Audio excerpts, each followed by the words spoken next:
Hola, ¿qué tal? Qué gusto que nos están acompañando a una edición más de On Library Studio. Mi nombre es Marta Pineda y aparte de que estamos muy emocionados por la persona que nos va a acompañar, nuestro expositor del día de hoy, pues con este segmento estamos iniciando una segunda temporada, así que pues muchas gracias y bienvenido, Gustavo. Gustavo Gracias. Fletes es quien nos va a hacer favor de exponer un libro muy interesante, que es el libro de Creatividad S.A. Este libro fue escrito por Ed Catmull, que él fue nada más y nada menos que una de las personas que ayudaron a impulsar, a crear, mejor dicho, a fundar la empresa Pixar. Trabajó también con Disney, Walt Disney Animation Studios. Es un científico de la computación que trabajó de la mano de Steve Jobs. También trabajó para Lucasfilms, Disney Toon Studios, y bueno, pues tiene este libro y también otros libros alrededor del tema de la creatividad, así que va a ser algo muy interesante explorar este libro a través de los ojos de Gustavo Fletes. Y pues me permiten, les voy a presentar a Gustavo. Él es licenciado en Mercadotecnia, egresado de la Universidad Autónoma de Baja California, Campus Tijuana. Se dedica a brindar consultoría en temas de branding e identidad de marca con el objetivo de ayudar a las empresas a diferenciarse y destacar en el mercado. Además, es creador de contenido para su blog y podcast llamado Mamá, soy mercadólogo. Le apasionan los libros, la creatividad, aportar valor a los demás y el café helado. Así que muchas gracias, Gustavo. Qué gusto. ¿Cómo estás? Bienvenido. Es un placer, estoy fascinado de estar aquí y pues, como mencionas, ¿no? Aportar valor es lo más importante. Claro, no, de verdad, muchas gracias. En otra ocasión ahondaremos en el tema de cómo entramos en contacto, pero aprovecho pues para agradecerte, ¿no? Que nos hayas contactado, que has estado siguiendo un Library Studio y que dijiste, oye, pues yo también puedo aportar y pues me encanta porque esto es un espacio que estamos co-creando entre todos. Así que pues muchas gracias de nuevo por acercarte, y yo encantada de que nos acompañes. Y pues bueno, para comenzar, me gustaría, para seguir con la tradición que tenemos, que nos platicaras cómo es que este libro llegó a tus manos. Primero que nada, Gustavo, platícanos. Claro, pues yo me imagino que como muchos de nosotros desde pequeños crecimos con las películas de Pixar y con las películas de Disney, entonces ya una vez que estoy trabajando, me topo con una empresa en la que pues me veo afectado en los temas creativos, ¿no? Entonces digo, ¿qué libro me puede ayudar a resolver esos problemas que yo tenía en ese momento? Investigando y en la librería me topé con el libro precisamente el de Creatividad S.A. y dije, va, o sea, Pixar, creatividad es como la combinación perfecta. Entonces fue de ahí como nació, pues, de esa necesidad de buscar libros sobre la creatividad, pues, y creo que me topé con uno de los mejores. Claro, nos lo muestras de nuevo, fue un flash muy rápido, y me encanta que Gustavo tiene ahí sus notas, todos ¿cómo se dice? Sus separadores, donde encontraste temas que te interesaron, y entonces veo que hay bastantes temas que te interesaron, así que pues Sí, encantada que nos estés compartiendo parte de eso. Entonces fue a partir de que querías incentivar la creatividad en ti mismo que te acercaste a este libro. así es, en mi persona y en el equipo en el que estaba colaborando en ese momento. Mira, interesante, interesante. Bueno, pues entonces vamos a descubrir cuáles fueron los puntos que consideras más importantes de este libro. Me comentabas que hay un tema que se toca ahí con respecto a cuánto tiempo le estamos dispuestos a dedicarle a nuestros sueños. Entonces, me encanta que vamos a hablar de creatividad y que vamos a hablar de sueños. Y entonces, pues platícanos qué es lo que nos dice el autor acerca de este tema y por qué es que el tema te llamó la atención.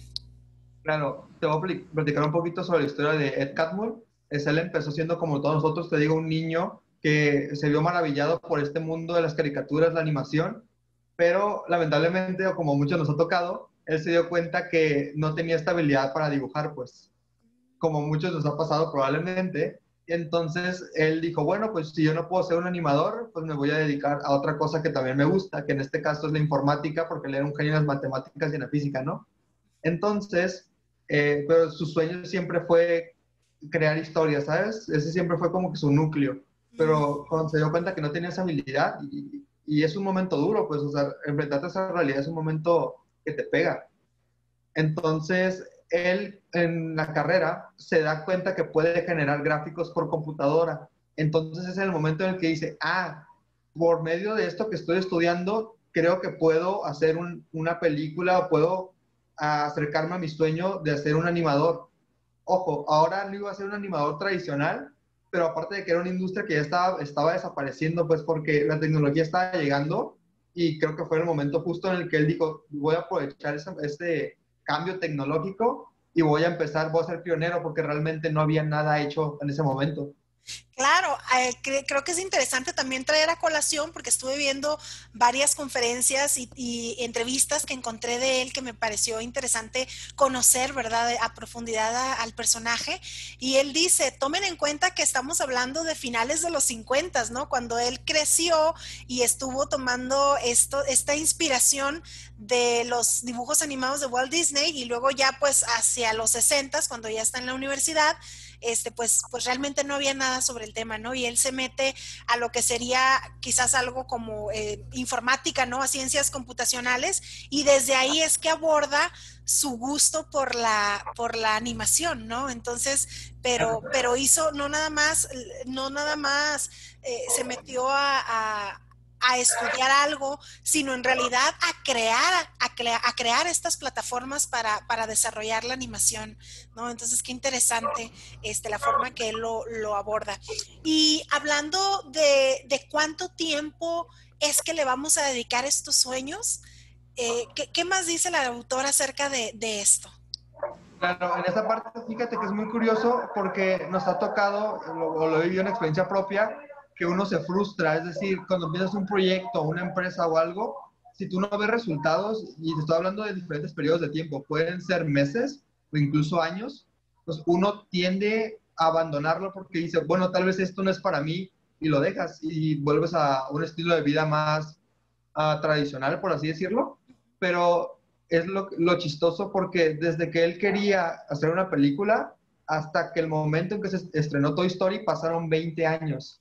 Claro, sí. Entonces, Entonces, y imagínate. estoy recordando ahorita que mencionas eso, que él hizo una predicción, dijo que probablemente iba a tomar 10 años a que la tecnología que requerían estuviera disponible, pero dice, me equivoqué, fueron 20 años, ¿no? Entonces, imagínate el tiempo, vaya que vemos a una persona como ella, como él, que no se aferró a sus sueños, se estuvo preparando, desarrollando, inventando, y 20 años le tomó comenzar siquiera, ¿no? O digamos ya entrar de lleno a ese punto. Entonces, pues qué interesante, ¿no? O sea que quienes vamos a lo mejor en nuestro quinto, décimo año, pues estamos apenas comenzando, ¿no? En términos de lo No, que no, hizo Ed Catmull. es el comienzo. Es el comienzo apenas, ¿no? Para que no nos desesperemos. Muy bien, Claro. interesante. Y después de eso nos mencionas que el autor se refiere al espacio creativo. Dice él que si quieres tener un espacio creativo no debes controlar todo. Platícanos por qué es que el autor hace esta afirmación. Me gustaría saber qué nos dice Ed Catmull acerca de eso. Mira, nos vamos a remontar a la fecha en la que se estrenó Toy Story. Imagínate que estás trabajando tú una película, entonces formas parte de un momento histórico.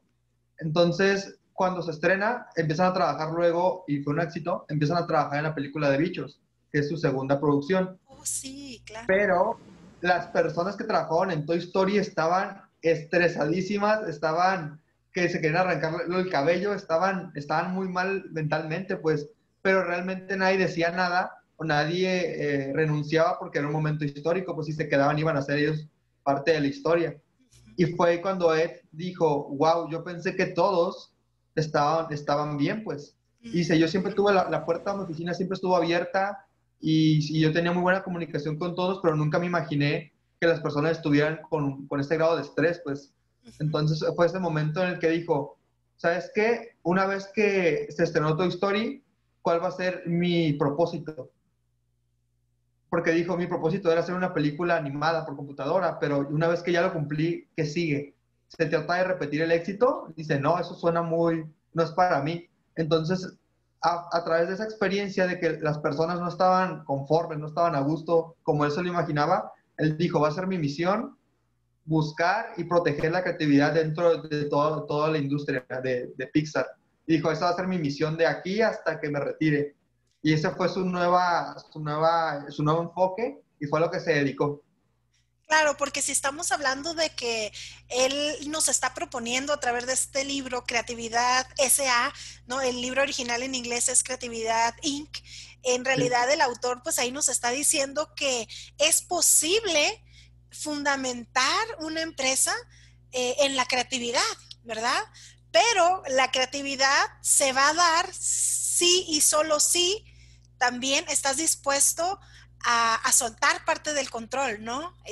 claro. Sí, porque quizás nos quieras platicar algunos de los detallitos que surgieron, si ellos querían tener mucho control. Bueno, también aquí quizás el preámbulo interesante a saber es, Pixar primero operaba, digamos, como empresa independiente y posteriormente viene la fusión o la adquisición de Disney, ¿no? Entonces ahí menciona algunos detalles sobre lo que fue integrar a los equipos. No sé si quisieras ahondar un poquito acerca de eso, que creo que sería interesante.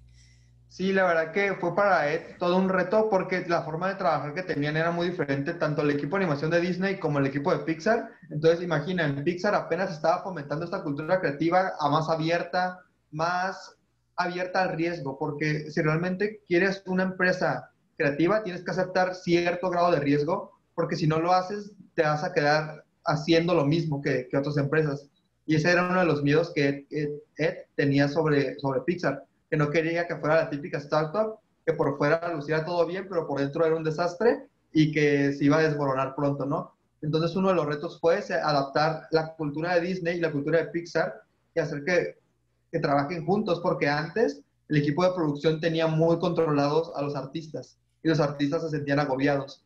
Entonces lo que hizo Ed fue ir a sentarse con cada uno de ellos y preguntarles realmente qué es lo que sucedía, qué es lo que ellos pensaban que estaba funcionando bien y lo que estaba funcionando mal. Entonces, si te fijas, Ed no llegó a una conclusión por sí solo de decir voy a cambiar esto y lo otro, sino que fue y se sentó a platicar con ellos, pues al final del día eran los que estaban colaborando. Y tanto los del departamento de producción como los artistas tenían su versión de lo que les gustaba y lo que no, y entonces al final los juntó y llegó a un acuerdo mutuo. Y así era como empezaban a resolver todas estas discrepancias y conflictos que a primera vista uno no ve. Claro. Fíjate que qué interesante. A mí lo que me gustó mucho del enfoque de este libro es el hecho de que valida de cierta manera al creativo, ¿no? Que a veces en el afán, por supuesto, las instituciones pues tienen que operar bajo ciertos procesos, bajo ciertos estándares, pero entonces cuando tú optas por la vía de la innovación o por la vía de creatividad, tienes que dar el espacio para que se pueda dar, ¿no? O sea, no puede subsistir, o bueno, no es que no pueda subsistir, pero digamos, quizás para el equipo creativo sí es importante dejar cierta libertad, ¿no? Digamos, ese sería parte o sea, es diferente el enfoque que tienes que tener con alguien que quizás está manejando procesos, que está manejando actividades que son repetitivas, Sí. versus el enfoque que tiene una persona que está inventando las cosas, ¿no? Que está trabajando de la parte creativa, que hay mucha incertidumbre, ¿no? Donde tienes, como bien decías, que manejar riesgos. Definitivamente que el medio ambiente en el que se maneja la persona, pues tiene que ser diferente, ¿verdad? Entonces, Y eso me como tú encantó. dices, manejar riesgo y confiar en la persona. Tienes que confiar en tus colaboradores porque si tú no lo haces desde ese inicio, ya partimos desde un mal punto. Tienes que confiar en que tus colaboradores van a cometer errores porque es inevitable, somos seres humanos, pero también tienes que confiar en que ellos van a buscar formas de solucionar ese error, ¿sabes? Entonces no se trata de tener siempre estar encima de ellos, sino de déjalos trabajar, ellos saben qué tienen que hacer y que lo tienen que entregar y en dado caso de que cometan un error, ten confianza en ellos de que lo van a solucionar. Entonces, Claro, es claro. eso, la clave es esa. Sí, porque eso es una fase del proceso creativo, ¿no? O sea, estás tratando de llegar a un resultado concreto, pero estás enfrentándote a cosas que quizás no conoces todas las fases o todas las piezas, ¿no? Claro. Entonces es importante permitir que entonces surja o que emerja precisamente esa pieza que nos está faltando, ¿no? Que es la parte creativa. Qué interesante, me encanta. El otro punto que nos decías que te llamó la atención es de lo que menciona el autor y me gusta y suena fuerte, pero creo que es importante que hagamos un énfasis en ese tema. Dices que te gustó que él dice que hay que atreverse a realizar el trabajo horrible o el trabajo que es feo o hasta desorganizado, ¿no? Entonces, que pudiera ser la antítesis de lo que busca la organización, ¿verdad? Lo que quieres es tener el orden, lo que quieres es conocer lo que viene, tener certidumbre. ¿Y por qué Ed Catmull nos invita a de alguna manera a coger el desorden? Platícanos de eso, De Gustavo. hecho, en el libro venía más explícito y con otras palabras que no voy a mencionar, pero es Claro, lo chistoso pues, que dice que la creatividad debe de iniciar en algún punto y que usualmente ese punto donde nace la creatividad no es bonito.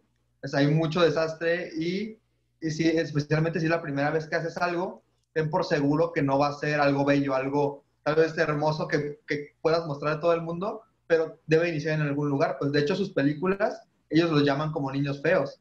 Ellos dicen que al principio sus películas son niños feos y que tienen que trabajar para que se conviertan en adultos, por así decirlo.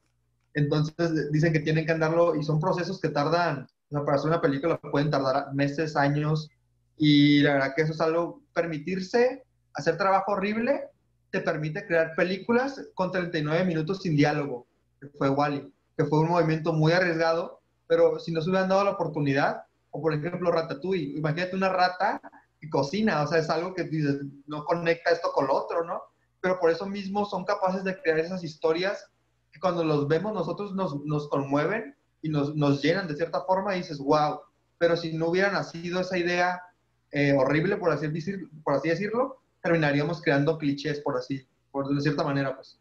claro, sí, qué interesante que menciones eso porque tienes toda la razón ahorita que lo estoy pensando, pues sí, ¿no? O como, imagínate, me quiero imaginar cómo quizás alguno de estos creadores o los escritores fueron a pichar esta idea, vamos a hacer una caricatura de ratas que cocinan, oye, pues ¿a quién le gustaría ver eso, no?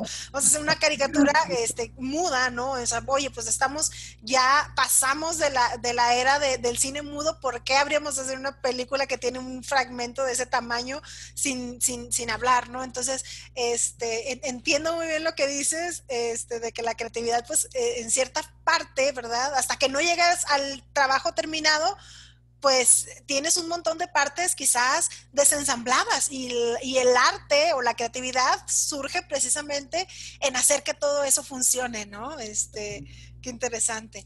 De Mencionabas, perdón, hecho, sí, adelante. Uh-huh. pero me puedo añadir, No, por favor. la parte profesional, uno se debe permitir también eso, con cierto grado de riesgo, porque tampoco puedes basar toda tu carrera en riesgos, o sea, debes tener cierto grado de certidumbre y también de incertidumbre, es Claro. encontrar el balance perfecto.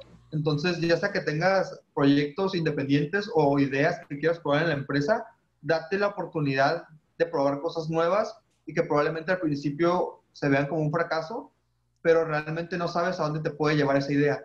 Pero eso es lo importante, que te des el permiso de crear ese tipo de trabajo. Es algo fundamental si quieres tener una carrera creativa duradera, la verdad. Claro, y más cuando quizás el propósito es salir del canon, ¿no?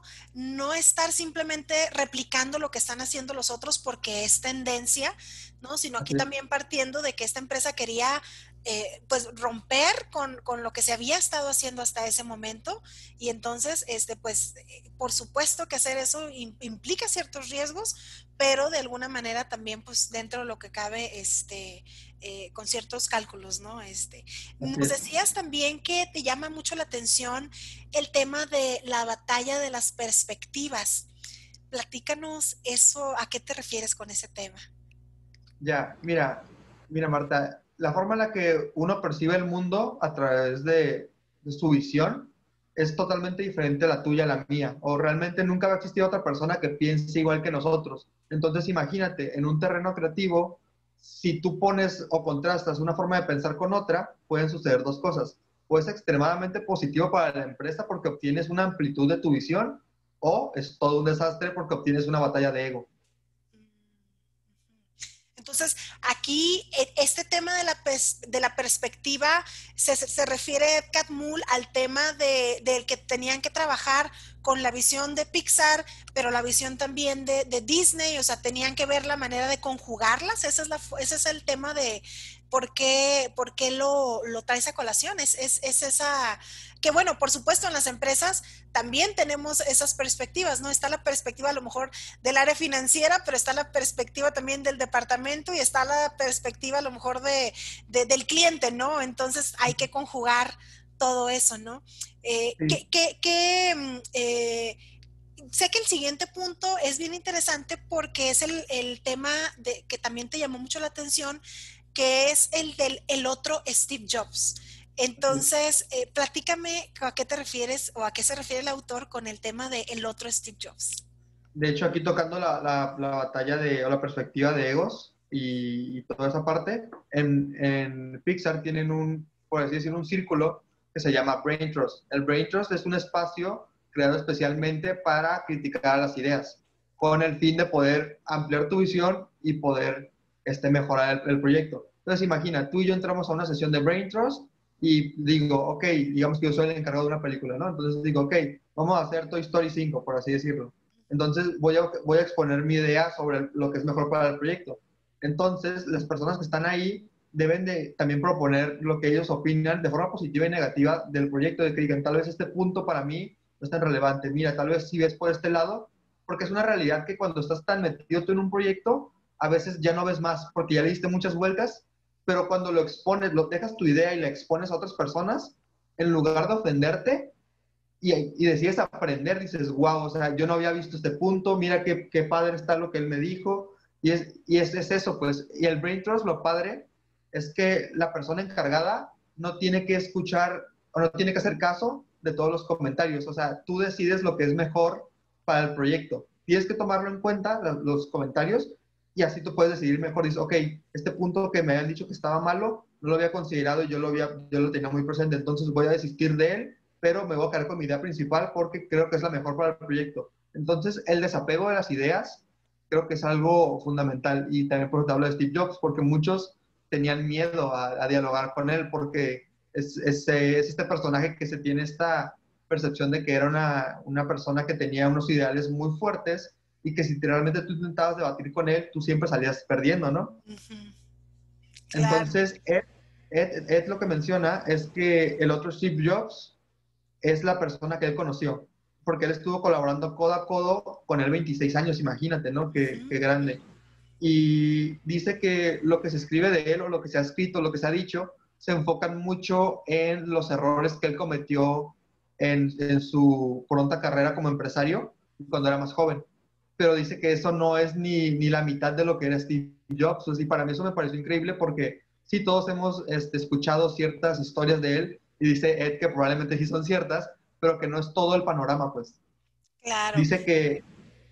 Ajá, no. No, perdón, que no, te iba a decir que me encanta que él haya venido a traer ese tema, porque sí, ciertamente, digo, está muy reconocida la genialidad de Steve Jobs, pero también por otro lado ha sido muy debatible el tema de la forma en que se conducía, la forma en que gestionaba a sus equipos de trabajo. Y yo cuando estuve también escuchando a Ed Catmull hablando del otro Steve Jobs que él conoció, pues me encantó porque dije, bueno, entonces probablemente él trabajando con su gente más allegada, ¿verdad? Bueno, en este caso Ed Catmull, que estaba ya a cargo luego de toda esta unidad de negocios, pues ciertamente es otra quizás, ¿no? El tipo de relación de mucho respeto, de mucha confianza también, ¿no? Y a mí me llamó mucho la atención que decía Ed Catmull, no es que Steve Jobs tuviera la última palabra. Creo que mencionaba en una entrevista que decía, de hecho, quizás solamente tenía la razón el 30% de las veces y a lo mejor el otro 30% de las veces era yo tenía la razón y decía, y el otro 30% él me decía, pues haz lo que quieras, ¿no? y dice él, me dejaba hacer lo que yo consideraba que era lo más adecuado porque él era el que estaba con el equipo, ¿no? De trabajo. Entonces dije, mira, bueno, pues entonces solamente se apropiaba de ese 30%, pues bueno, entonces no era el tirano que todo el mundo pinta, ¿no? Sí, Pero que pero es más atractivo escribir de eso, ¿no? Entonces, claro, sí, no, qué interesante. Y ahora me gustaría preguntarte, Gustavo, ¿qué pasó una vez que ustedes leyeron este libro o que tú lo leíste y te encargaste de diseminarlo en tu equipo de trabajo? Me gustaría saber si nos quieres comentar, qué fue lo que pasó. ¿Hubo alguna, cuál fue la reacción? ¿La adopción fue buena o no? Entonces me gustaría escuchar cómo este libro les impactó como equipo de trabajo. bueno, pues al principio todos estaban muy emocionados porque pues era Pixar y pues todos, digo, todos la conocemos, entonces estábamos muy emocionados, pero obviamente los cambios son duros, o sea, no te lo voy a negar, pues o sea, adaptar las formas de trabajo es complicado, pero yo creo que sí dio un cambio positivo porque fuimos más abiertos a escuchar las ideas de otros, en especial el mercadólogo, porque yo creo que es una profesión de mucho ego, lamentablemente, si te soy sincero, hay muchas personas que no, pero la gran mayoría, desafortunadamente, yo considero que sí, pero Claro. una vez que te das ese permiso de que no tienes que ganar todas las veces, ¿sabes? Ujú. Tienes de escoger tus batallas y debes de poner tus ideas sobre la mesa y si las critican, qué bueno, porque significa que hay puntos para mejorar. Entonces, Claro. llegar a esa madurez es un proceso difícil, pero una vez que llegas a él y todos lo entienden, fluye más rápido las ideas, fluye más rápido el ritmo de trabajo. Entonces, al final sí fue algo positivo, que obtuvo su batalla dura, pero al final sí resultó algo positivo. Entonces, es algo que las empresas tienen que hacer sí o sí, la verdad. Claro. Fíjate que también me gustó mucho lo que mencionaste del Brain Trust, de esta dinámica que ellos tenían en su equipo de trabajo, de juntarse y como dices tú, de simplemente estar compartiendo las ideas. Y entiendo también eso que comentas de que a lo mejor en el marketing se puede dar mucho el tema de los egos y creo que algo que sucede a veces es que no se entiende que las ideas son insumos, ¿no?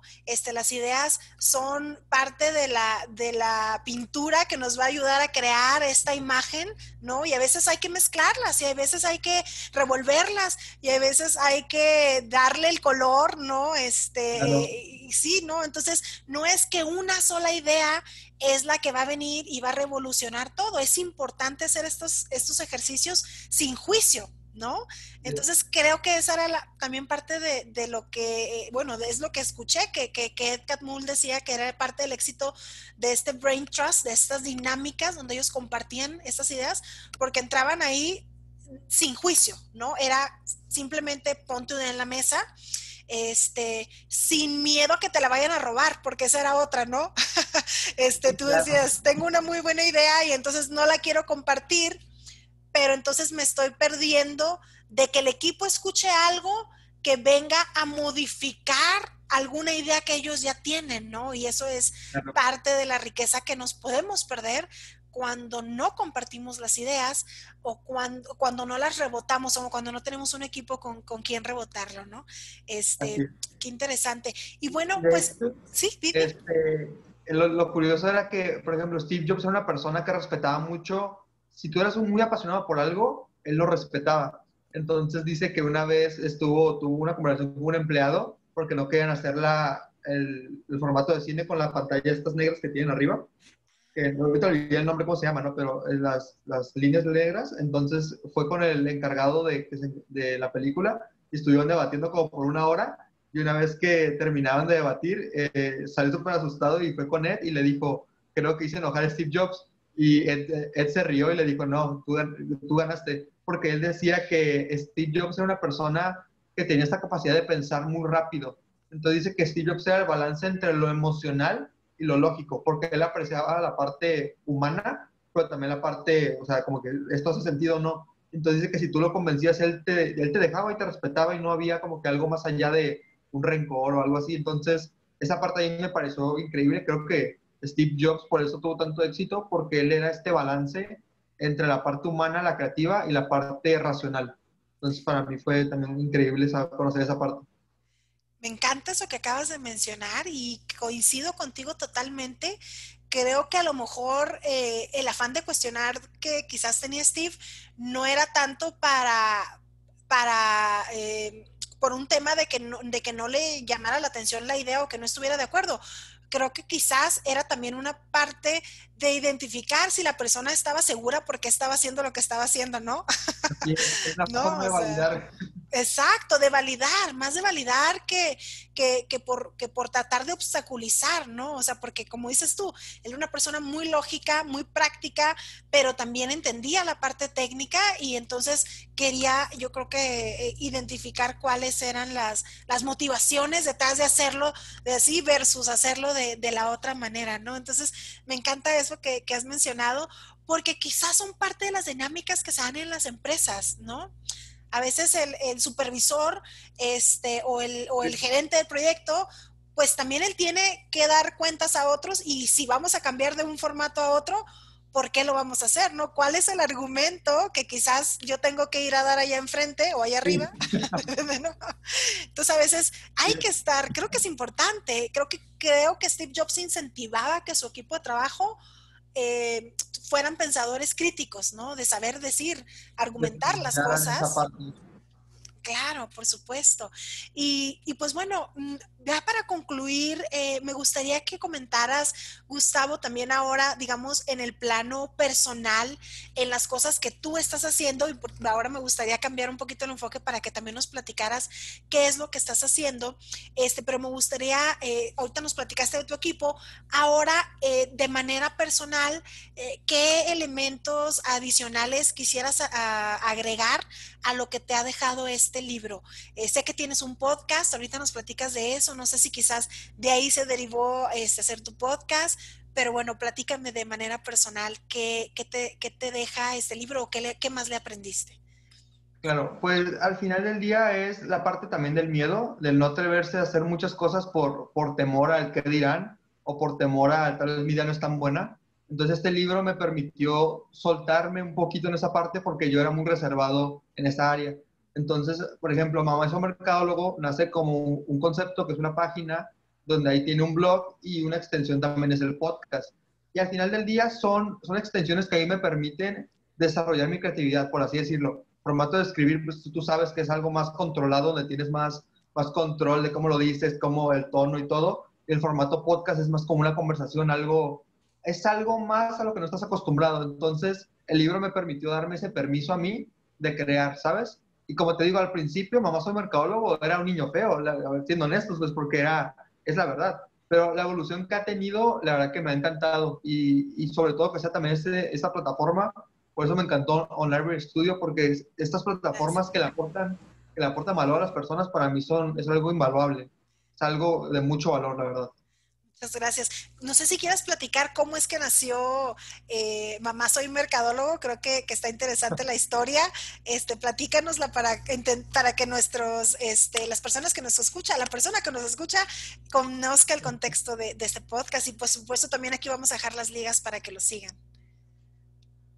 Perfecto. Mira, Mamá es Mercadólogo nace de esta como broma en broma que tenemos los licenciados en Mercadotecnia, que usualmente nuestras mamás no saben a qué nos dedicamos como tal, pues, o sea, pueden decir, mi hijo es licenciado en Mercadotecnia, pero realmente no, como que no comprendemos bien qué es.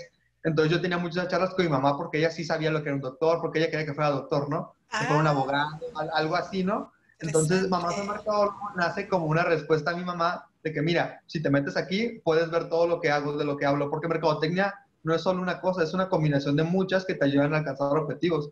Entonces, para mí es una forma de expresarlo de una manera en la que mi mamá pueda entender a qué me dedico. Y la verdad que la relación con mi mamá es muy bonita, así que pues de ahí también nace la parte emocional, ¿no? De hecho, el logotipo es una M, es la M, pero está una persona, un niño tomando de la mano a la mamá, pues.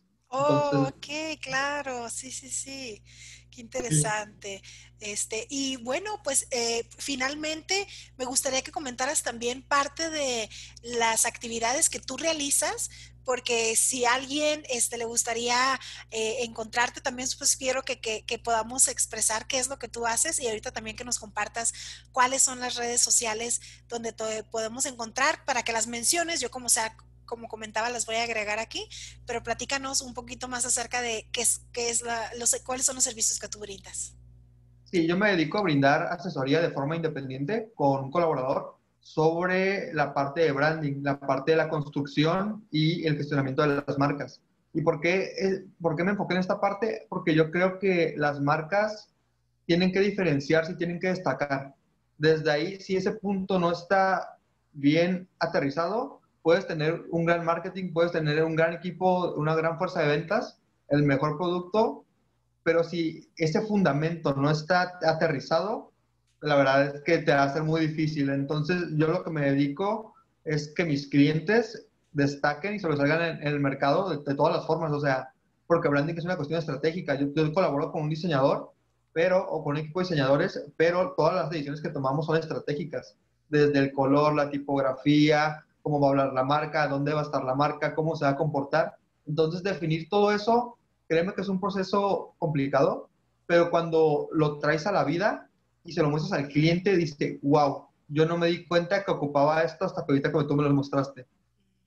Ya, qué interesante. Y de alguna manera los ayudas a ponerse en el nivel o a posicionarse en la forma que quizás ellos mismos no tenían conciencia de que lo pudieran hacer, ¿no? Y especialmente ahorita que muchas empresas quizás no se habían todavía subido a este tren del internet o de las redes sociales, pues cuántos no están apenas comenzando a buscar entrar o posicionarse, pero no saben exactamente cómo hacerlo.